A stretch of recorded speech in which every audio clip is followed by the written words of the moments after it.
talked about earlier if the Vikings can stop the Bucs pass rush, and that's a big if, right? The Buccaneers do bring the heat. They're one of the best in the league at after that ass Kirky. And if Kirk Cousins can avoid the big mistakes and drop some dimes on Sunday, then rookie phenom Justin Jefferson, as well as failed dental equipment salesman Adam Thielen will absolutely torch and wax the Bucs secondary. We're gonna need more wax, right? Over the last two games, the Bucs have surrendered 376 yards passing to the Rams week 11 and 456 versus the Chiefs.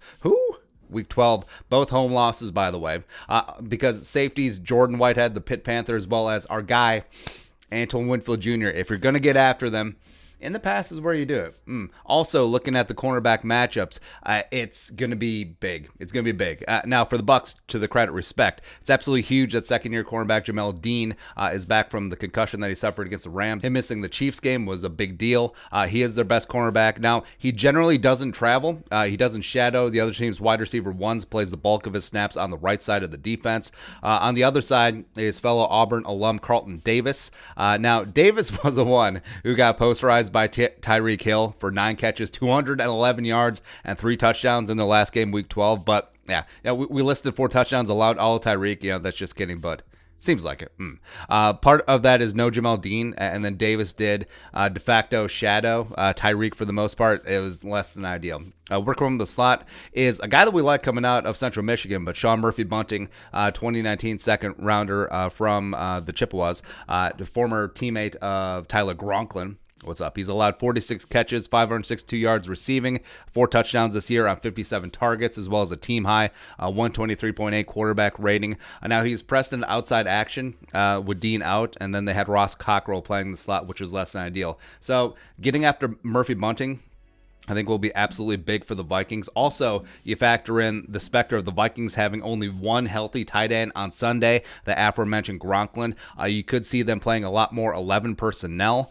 So 1 running back, 1 tight end, 3 wide receivers. And if that is the case, I would absolutely love to see Jefferson or Thielen take up the bulk of the slot snaps, just trying to get that Murphy-Bunting matchup because he simply cannot hang. So play BB and BC on the outside.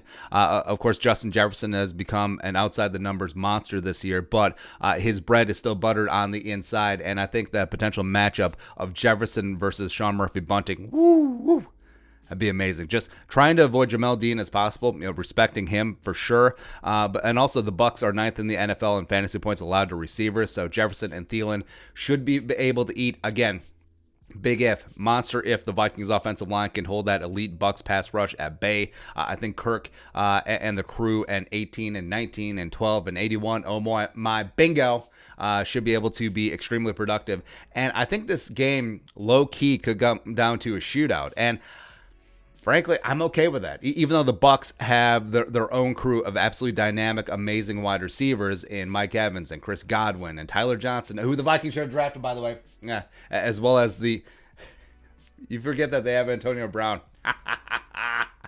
I like the Vikings' chances in a shootout because Tom Brady has been just steadily declining in season, playing some of the worst ball of his career the last couple of weeks, as well as the Bucs O-line besides Tristan Wirfs can get got. So I'm okay with that, even though the Vikings' offensive line potentially could be suspect against again that great Bucs front seven. Let's go. Big time game. Jefferson thrives in the spotlight. Jefferson has played both against Dean and Davis in the Big Bad SEC West in college before. So I say bring it. And I'm calling it right now. I think Justin Jefferson, they move him around quite a bit, XZ, and into the slot, hopefully quite a bit. And I think he goes off, man. I think give him 12 catches, give him a $189, give him 2 touchdowns. Let's go, man. Fired up. Can be Sunday already. Come on. Your thoughts. Vikings wide receivers versus the Bucs cornerbacks. Let us know in the comment section below. Subscribe for daily Vikings takes. While support that work, post on the Venmo. But until next time, Skol, production value.